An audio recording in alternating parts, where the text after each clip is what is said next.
Last time on Pro Wrestling Bits. The Ellison family has so much money, some people think they control the weather.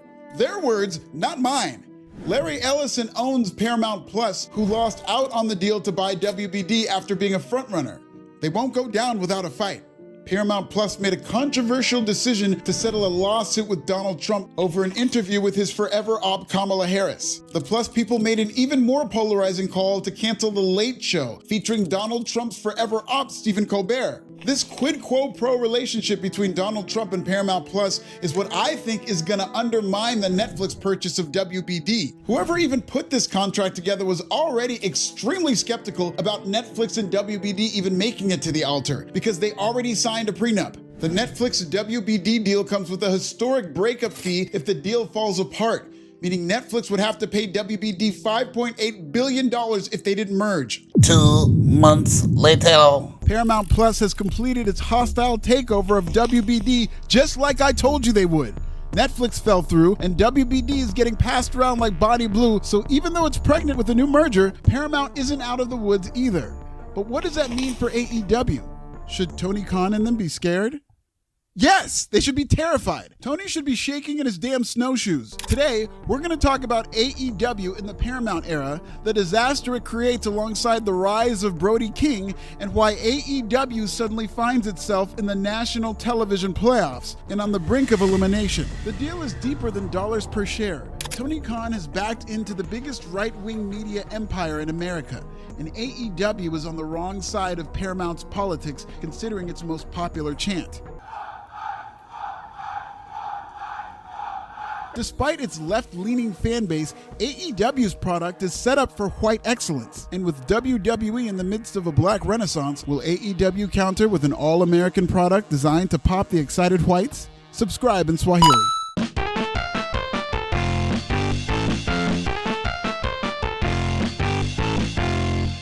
As of this writing, WBD and AEW has been acquired by Paramount as part of a $110 billion merger. If the deal goes through, Paramount owns WBD. Had WBD gone to Netflix, they would have split into two companies, and AEW would be saddled with the B team over at Discovery Plus. But now that Paramount swooped in, all of WBD will be owned by the Ellisons. As is the case with everything these days, this deal comes with huge political ramifications. Paramount has spent the last 6 months appeasing Donald Trump for this exact situation.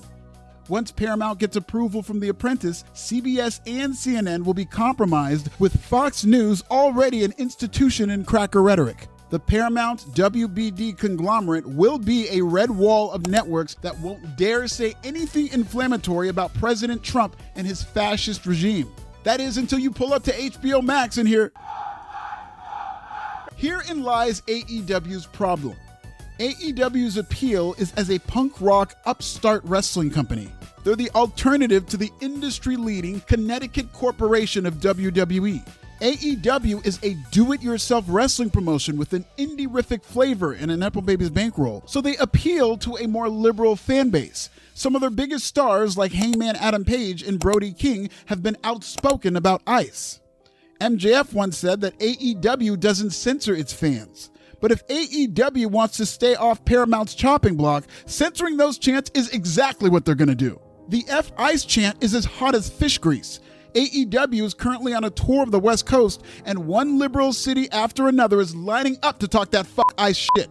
AEW is finna be in San Jose and my backyard of Inglewood, California in the span of 4 days. Believe me when I say they will be screaming it. So AEW is in a rock and a hard place. On one hand, some of their biggest stars are outspoken liberals celebrated by a progressive fan base. On the other hand, AEW is under the watchful eye of the Ellisons, who want no part of any mainstream controversy about a wrestling fan base rebelling against Trump. This is going to be tough to hear, but AEW might have no choice but to tailor its entire promotion to conservatives. That doesn't necessarily mean they have to embrace the talking points of the right. AEW can be politically agnostic while still appealing to a conservative fan base. In fact, that's exactly what they've been doing for the last 7 years. Conservatives support the patriarchy. They tend to believe that every soon-to-be divorced household has a man of the house, and women are just the supporting characters, that is, of course, until the inevitable divorce. Whether spiritual or legal, everybody gets divorced. Conservatives believe the man should be the breadwinner, the protector, the patriarch, like Ashley's dad from Love is Blind when he interrogated the shit out of Alex. Talk about ICE all you want. AEW is a patriarch's dream come true. One of the first rules ever established in AEW was that the men's AEW World Championship would always headline every pay-per-view. That has been the case for almost every AEW pay-per-view. And in the rare times that the men's AEW World title doesn't headline, it's because the main event was unsanctioned and therefore did not qualify. Fun fact, no AEW women's match has ever main evented on pay-per-view. That means AEW's women's matches on pay-per-view can't even headline as an unsanctioned match. That's like being a third-class citizen. AEW is a men's wrestling company.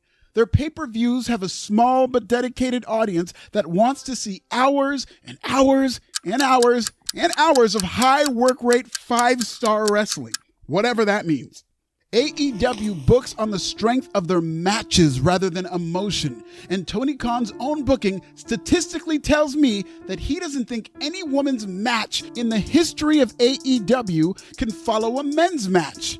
Remember, Tony Khan was indoctrinated through predominantly male, gleefully misogynistic message boards. Wrestling fans love the idea that one of their own is now booking a national TV product, and admittedly, it's actually a pretty fun underdog story. But think about what message boards are and who's on them. Think about all the wild male edgelord shit that happens on places like Death Valley Driver Message Board, and realize that Tony Khan was instrumental in pushing that sleazy culture forward. His words and mine. Tony Khan grew up idolizing ECW, where women were treated as subhuman sex objects, not superworkers. Tony's habits as an OG incel led to biases that are disastrous to his booking of women's wrestling to this day. This fall, AEW will hold its 50th pay-per-view. That means Tony Khan is 5 main events away from 50 straight AEW pay-per-views without a women's match headlining. That's crazy to think about for a fake wrestling promotion in 2026, but it does help AEW's perception as a conservative-minded company that can appeal to the patriarchy. Happy Women's History Month. Now that you brought it up, another way AEW can appeal to Paramount conservatives? All Elite Wrestling is so white. Lucky for them, conservatives love America, more specifically, white America. The NFL did one halftime show in Spanish and the alt-right threw a whole Jacobian tantrum. They want white music, white mermaids, white representation. And nothing turns a Republican into an excited white faster than Fox News. WWE's future's so black you can't watch NXT with Tourette's. Trick Williams is already more over than just about everybody. That didn't take long. Same with Obafemi. Javon Evans is right there with him to round out the big three. Carmelo Hayes is a main eventer in the making. Lash Legend just won gold. Jade Cargill is on the verge of headlining WrestleMania. Even with the big three gone from Africa NXT, Jada Parker and Ricky Saints still hold it down. All this with Bianca Belair and Naomi on their way back. With the main event scene more Caucasian than an Alabama voting bloc, AEW has a rich history of white excellence. I'm sure it's not on purpose, it's just how the sugar cookie crumbled. But if you look at the landscape of AEW, Jon Moxley was just a long-term world champion. Hangman Adam Page dethroned him as the Great White Hope. MJF is AEW's biggest star and its current world champion, and by Revolution, Adam Page will probably get his belt back.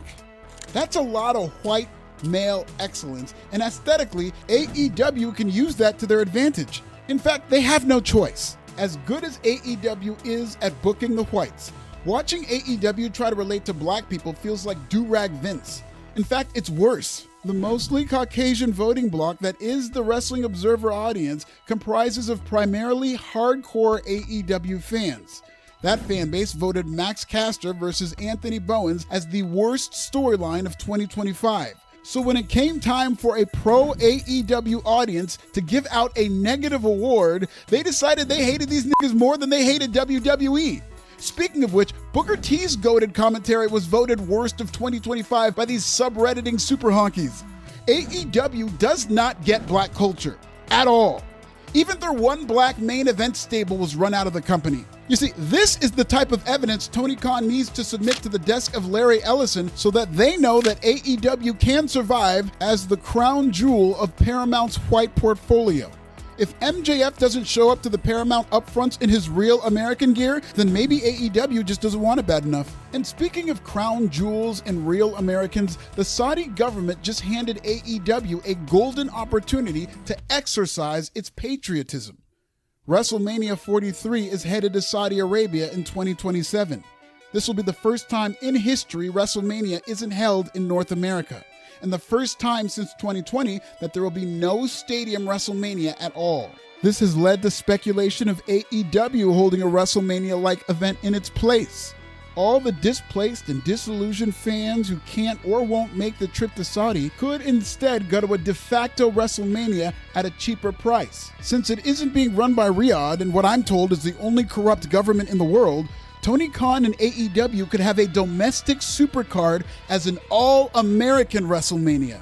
By holding an alternative WrestleMania in the United States, AEW is basically pulling a Kid Rock. And when that redneck has-been finds out that American Elite Wrestling is counter-programming Saudi Mania, Kid Rock will offer to do the halftime show for free.